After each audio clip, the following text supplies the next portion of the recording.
Bom dia! Estamos de volta com as nossas reflexões matinais à Corsa da Manhã. Estamos refletindo no livro de Tiago, né? Essa carta preciosa de Tiago, os conselhos que Tiago dá à igreja e também a todos os servos de Deus. Nós estamos no capítulo 4, nós vamos encerrar hoje o capítulo 4 e vamos dar então uma introdução no capítulo 5 de Tiago. Com certeza nessa semana nós já estaremos encerrando então o estudo na carta de Tiago. Versículo 17 diz assim: portanto, aquele que sabe que deve fazer o bem e não o faz, nisto está pecando. Nesse contexto, nós vemos que a omissão também é um pecado contra Deus.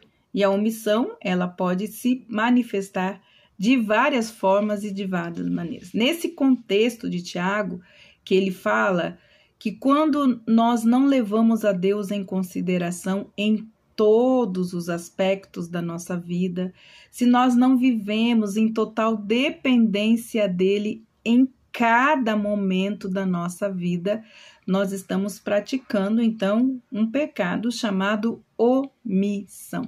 Sabemos que devemos agir desse modo.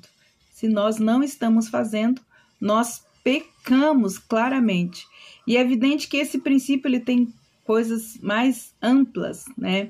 Por exemplo, em todas as áreas das nossas vidas, nós temos que ter responsabilidade de fazer o bem sempre que houver uma oportunidade, certo? Se sabemos que é certo, nós temos então a obrigação de viver de acordo com esse conhecimento daquilo que é certo, daquilo que é bem e daquilo que é bom. A negligência é um pecado contra Deus, mas é um pecado contra o nosso próximo e contra a nós mesmos. No capítulo 4, Tiago então pôs os cristãos à prova com respeito à cobiça, aos conflitos, à maledicência, aos planos que nós fazemos sem consultar ao Senhor. Devemos, portanto, nos perguntar: eu estou sempre ansioso para ter mais e não me contento com aquilo que eu tenho? Eu sinto inveja daqueles que têm mais do que eu? Oro antes de fazer as minhas compras? Falo mal dos meus irmãos? Quando Deus fala comigo, eu estou sujeito a ouvir a sua voz ou resisto à sua voz? Falo mal dos meus irmãos, faço planos sem consultar o Senhor? Queridos, isto é um pecado de omissão. Logo depois nós entramos no capítulo 5, então, de Tiago. Nós vamos ler os versículos de 1 a 6 que dizem assim: é um aviso aos ricos. Escutem agora, ricos, chorem e lamentem por causa da desgraça que virá sobre vocês. As suas riquezas apodrecerão e suas roupas foram comidas pelas traças. O seu ouro e a sua prata estão enferrujados, e esta ferrugem será testemunha contra vocês, e há de devorar como fogo o corpo de vocês. Nesse tempo do fim, vocês ajuntaram tesouros. Eis que o salário dos trabalhadores que fizeram a colheita nos campos de vocês e que foi retido com fraude está clamando. E o clamor dos que fizeram a colheita chegou aos ouvidos do Senhor dos Exércitos. Vocês têm tido uma vida de luxo e de prazeres. Sobre a terra têm engordado em dia de matança. Vocês têm condenado e matado o justo sem que ele lhe ofereça resistência. Então, nesta parte, né, nesta seção da carta de Tiago, nós temos então coisas mais fortes, né, mais penetrantes. Tiago então condena o pecado dos ricos. Suas palavras são como uma martelada, né, inclemente. Na verdade, a condenação é tão enérgica que raramente alguém prega, né, sobre esses versículos. Dificilmente a gente vê alguma pregação a respeito, então, desse texto. Tiago assume aqui um papel de profeta da justiça social. Mostra que os ricos não estão usando o dinheiro para atender a necessidades básicas dos pobres, dos necessitados, condenando aqueles que enriquecem, explorando geralmente seus empregados. Ele repreende aqui aqueles que usam a riqueza apenas para o seu próprio prazer de ter uma vida de luxo e, por fim, descreve os ricos, né, como opressores arrogantes dos justos. Em primeiro lugar, aqui, então, também o autor conclama os ricos a fazerem o quê? Né? Preventivamente já deveriam estar chorando, lamentando pelas desventuras que estavam prestes a sofrer.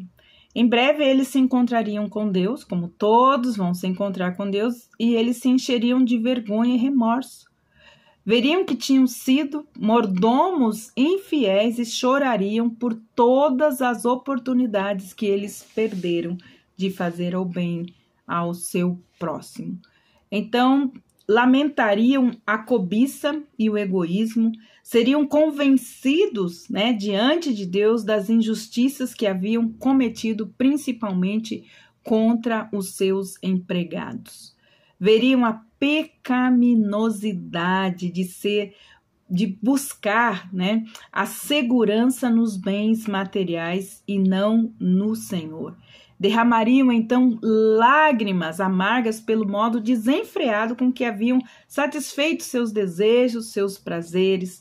Tiago aqui menciona então 4 pecados cardeais ou importantes na vida de pessoas que não usam a sua riqueza, que usam a riqueza só para o seu deleite, mas não também a usam para ajudar o próximo. Então, ele fala que o primeiro deles, né, desses pecados, é o de acumular riquezas. A Bíblia, ela não condena, né, de nenhuma forma que é pecado uma pessoa ser rica. Certo? Uma pessoa pode, por exemplo, herdar uma herança, uma fortuna e certamente não cometerá nenhum pecado ao enriquecer desse modo, ou trabalhando, ou criando. Não é pecado ser rico. A Bíblia ensina, porém, que é errado você acumular bens, né, materiais, sem olhar para o próximo. O Senhor Jesus proibiu expressamente, né, o acúmulo, então, de riquezas. Ele fala lá em Mateus, capítulo 6, versículos de 19 a 21, o seguinte. Ele fala assim: não acumuleis para vós riquezas ou tesouros sobre a terra, onde a traça e a ferrugem corroem e aonde os ladrões escavam e roubam. Mas ajuntai para vós outros tesouros no céu, onde a traça e nem ferrugem corrói, onde os ladrões não escavam, não roubam, porque aonde está o seu tesouro, aí estará também o seu coração. Então, aqui nós temos uma advertência de Jesus a respeito da onde se está pondo, então, as riquezas, né? Se ela é o ídolo do coração de um homem, então este homem está afastado, né? Este coração está afastado de Deus. Então, Tiago aqui ele se refere aos bens materiais de 4 tipos de riquezas. Ele estava aqui falando, né, das riquezas, também das roupagens e do ouro e também da prata. Nos termos bíblicos, né, acumulava-se riqueza-se normalmente na forma de o que tinha naquele tempo: cereais, azeite, outros bens como roupas e também prata. Quando diz as vossas riquezas estão corruptas, Tiago talvez esteja, né, falando, referindo-se aos cereais que eram tomados de bichos quando ficavam muito tempo, né, guardados ou muito acumulados a ponto de se estragarem, que poderiam ter sido usados para alimentar os famintos daquela época, né? E acabavam, então, se tornando inúteis, sido jogados fora. Isso não acontece com as roupagens, comidas de traça, também acontece, né? Quando as roupas eram usadas com frequência, é claro que não haveria traças para comê-las. Se eu estivesse muito tempo guardada, as traças comiam.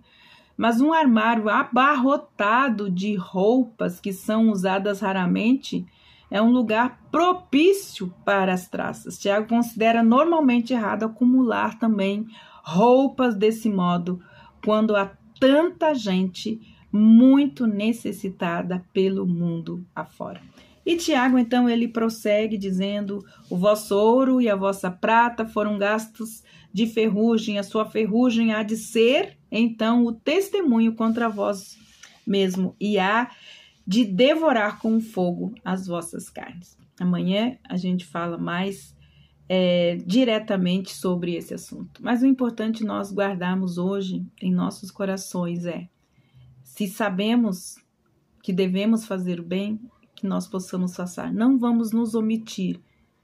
Também não guarde, não acumule coisas, porque o acumulador de coisas, seja o que for, ele demonstra uma avareza. E a palavra de Deus diz que os avarentos não herdarão o reino dos céus, aqueles que acumulam riquezas para si, até mesmo aqueles que acumulam coisas dentro da sua casa que não estão usando e que outra pessoa tem necessidade e poderia usar.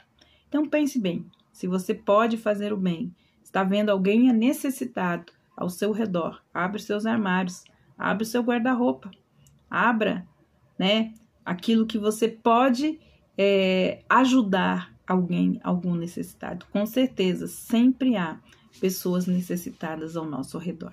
Que Deus abençoe você e até amanhã com as nossas reflexões matinais, a Corsa da Manhã.